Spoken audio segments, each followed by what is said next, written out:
প্রকৃতি এবং প্রযুক্তিতে বহুপদী রাশির অনুশীলনী সমাধান নিয়ে হাজির হলাম।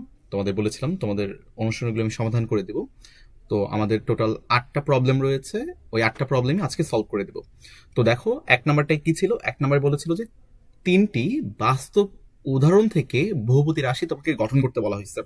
তো এই ব্যাপারগুলো আসলে তোমরা খুব ইজিলি বানাইতে পারো। ভাইয়া 2টা তোমাকে দেখাই দিব, বাকি একটা হচ্ছে তুমি জাস্ট নিজের মতো গঠন করে নিও। যেমন 1 নাম্বার কি হইতে পারে, যে একটি খাতার দাম একটি কলমের দামের বর্গের তুলনায় 5 একক বেশি।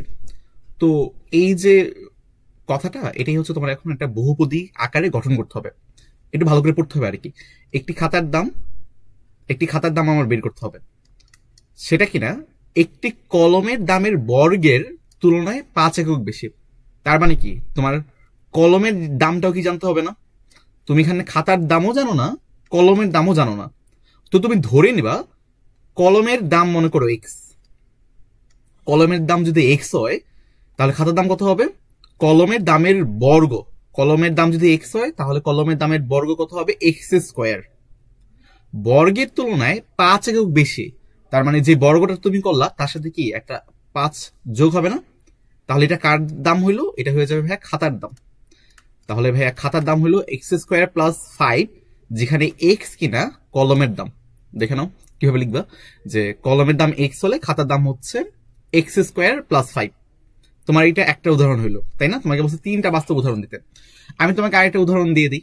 মনে করো একটা মাঠ রয়েছে, আয়তাকার একটা মাঠ রয়েছে, যেখানে কিনা আমি তোমাকে বললাম যে দৈর্ঘ্য হচ্ছে প্রস্থের 3 গুণ। দৈর্ঘ্য তোমার প্রস্থের 3 গুণ। তাহলে তুমি কি করবা? যে দৈর্ঘ্য প্রস্থের 3 গুণ হইলে প্রস্থকে মনে করো তুমি এক্স ধরে নাও, তাহলে দৈর্ঘ্য কত হবে? প্রস্থের 3 গুণ মানে 3x হবে।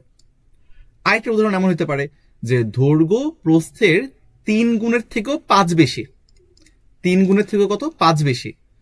তাহলে প্রস্থ যদি ভাই তোমার এক্স হয়, দৈর্ঘ্য কত হবে? প্রস্থের 3 গুণের থেকেও 5 বেশি, মানে 3x প্লাস 5। আমি কিন্তু 3টা উদাহরণ দিয়ে দিলাম। তো ঠিক তেমনি ভাবে তুমি নিজের মতো করে আরো কয়টা বানাও, আরো কয়টা এইভাবে বানাও, এক্স দিয়ে বানাও, ওয়াই দিয়ে বানাও, রাইট? আশা করি এটা পারবা। দেখো 2 নম্বর কোশ্চেনে কি বলা আছে, নিচের নির্দেশনা মোতাবেক বহুপদী রাশি উদাহরণ দাও আর কি। তো এই প্রবলেমগুলো কিন্তু অলরেডি আমরা ক্লাসে করে ফেলেছি। দেখো কি বলা হচ্ছে, 1 নম্বরে বলা হইলো যে এক চলক, ত্রিমাত্রিক আর হচ্ছে দ্বিপদী। ভাইয়া ত্রিমাত্রিক মানে কি? মাত্রা হবে কত? 3। মাত্রা হবে 3, সর্বোচ্চ মাত্রা হবে 3 আর কি, যে 3 ডিগ্রি পলিনোমিয়াল হবে।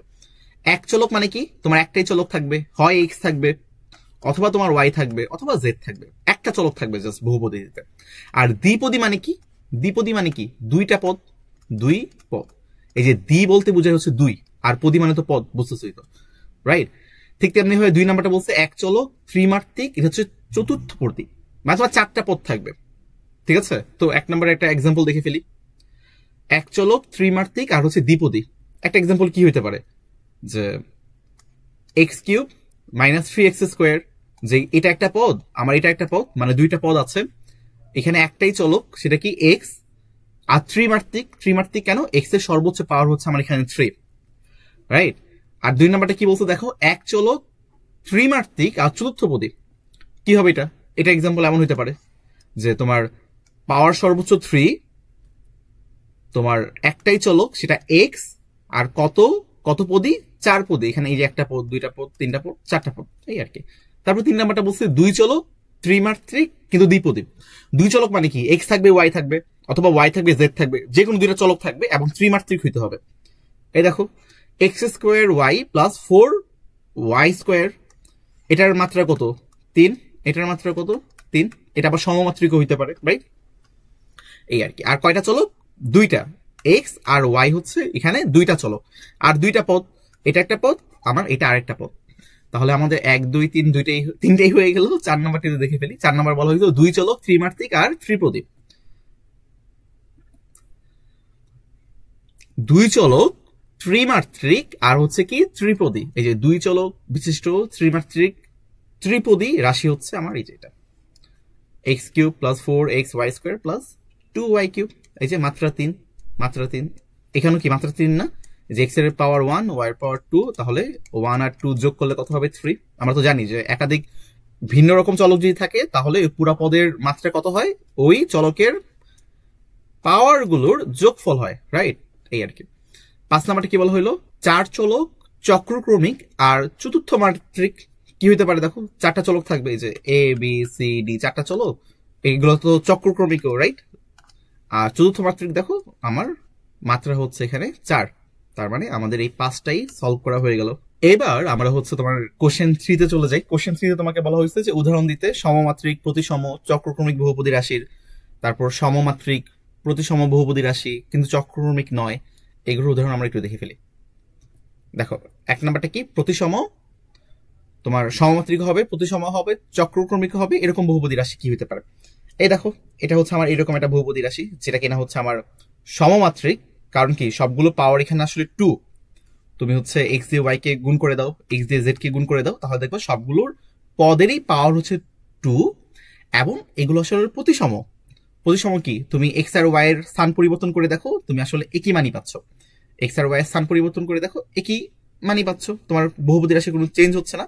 এবং এটা চক্রক্রমিকও, চক্রক্রমিকের জন্য যে কন্ডিশনটা সেটাও তুমি এখানে অ্যাপ্লাই করতে পারো, যে তোমার এখানে জেড চলে যাবে, এখানে এক্স চলে যাবে, এখানে ওয়াই চলে যাবে, মানে তোমার এক্স এর জায়গায় জেড হয়ে যাবে, তোমার এখানে ওয়াই এর জায়গায় এক্স হয়ে যাবে, আর এই জেড এর জায়গায় বসে যাবে ওয়াই। এই চক্রটা তো আমি দেখেছিলাম যে কিভাবে আমাদের আসে, রাইট? এইভাবে যদি বসিয়ে দেখো তাহলে দেখবা এটাও এটা স্যাটিসফাই করে, তার মানে এটা একটা সমমাত্রিক হচ্ছে, প্রতিসম হচ্ছে, আবার চক্রক্রমিকও হচ্ছে। চলো একটু হাতে কলমি করে দেখাই। যেমন দেখো এখানে যদি আমি এক্স দিয়ে গুণ করে দিই কত হবে, 3xy plus x z plus y দিয়ে গুণ করে দিলে 3yz প্লাস xy, তারপর প্লাস জেড দিয়ে গুণ করে দিলে 3xz প্লাস yz, তাই না?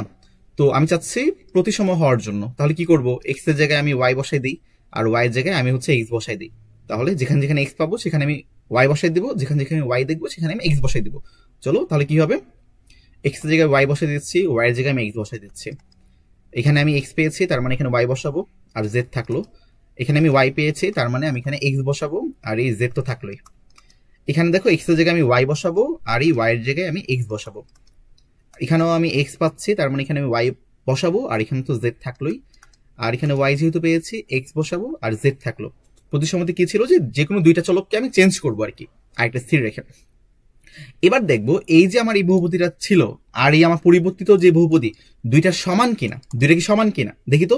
এখানে আছে 3xy, দেখো এখানে তো 3xy আছে, এখানে আছে তোমার xz, নিচেও দেখো এই যে xz আছে, এখানে পেয়েছে হচ্ছে 3yz, নিচে খুঁজে দেখো তো কোথায় 3yz আছে, এই যে এখানে আছে। উপরে আছে xy, নিচেও দেখো yx মানে xy আর কি, আমরা তো জানি যে দুইটা সমানই আসলে। আর 3xz, এখানে 3xz আছে, এখানেও কি 3xz রয়েছে, এখানে দেখো yz আছে, এখানে yz রয়েছে, তার মানে এটা প্রতিসম। এখন চক্রক্রমিক কিনা এটা তোমার একটু কাজ থাকলো, তুমি চক্রক্রমিক কিনা দেখিয়ে দাও, যে এক্স এর জায়গায় তুমি জেড বসাও, এই ওয়াই এর জায়গায় তুমি এক্স বসাও, এই জেড এর জায়গায় তুমি ওয়াই বসাও, সবগুলো মান এখানে বসিয়ে দেখো যে তুমি আগের যে বহুপদীটা সেটাই পাচ্ছ কিনা। যদি পেয়ে থাকো তাহলে অবশ্যই এটা কি চক্রক্রমিকও, রাইট? আচ্ছা 1 নাম্বার হয়ে গেল। আচ্ছা এবার মনে করো 2 নাম্বারটা কি বলবো, সমমাত্রিক প্রতিসম বহুপদী রাশি কিন্তু চক্রক্রমিক না। তো চক্রক্রমিক না হইতে হলে তুমি একটা কাজ করতে পারো, যে দুই চলকের একটা বহুপদী নিয়ে ফেলতে পারো, সমমাত্রিক আর প্রতিসম আর কি। যেমন দেখো x square plus x y plus y square, এটা কি একটা দুই চলক বিশিষ্ট বহুপদী না, এবং এটা একটা সমমাত্রিক বহুপদী, কিন্তু এটা চক্রক্রমিক না। কারণ আমরা জানি যে চক্রক্রমিক হইতে হলে কি একটা চক্র মেনটেন করতে হয়, যেমন 3টা লাগে আর কি, মিনিমাম তোমার 3টা চলক লাগে এক্স ওয়াই জেড। তো এখানে আমি দেখতে পাচ্ছি আসলে 2টা চলক, 3টা তো মেনটেন হচ্ছে না, এই জন্য এটা আসলে একটা চক্রক্রমিক না। ঠিক আছে, বুঝতে পারছো আশা করি। তারপর চলো আমরা 3 নাম্বারটা দেখে ফেলি। 3 নাম্বারে কি বলা হলো, যে সমমাত্রিক চক্রক্রমিক বহুপদী রাশি কিন্তু প্রতিসম নয়। তাহলে আমার একটা উদাহরণ আমরা দেখে ফেলি, যে যেটা আসলে প্রতিসম নয় কিন্তু চক্রক্রমিক হবে, যে x square y minus z plus y square z minus x z square x minus y. তো এখানে তুমি হচ্ছে এক্স এর জায়গায় ওয়াই চেঞ্জ করে দেখো, দেখবা হচ্ছে তুমি আসলে একই বহুপদী পাবা না। ঠিক আছে, ঠিক তেমনি ভাবে তুমি হচ্ছে চক্রটা মেনটেন করো, চক্রটা মেনটেন করে দেখবা তুমি আসলে সেম জিনিসই পাচ্ছ, সেম জিনিসই রিপিট হচ্ছে আর কি, রাইট? আচ্ছা, তাহলে চলো আমরা নেক্সট ম্যাথটাতে চলে যাই।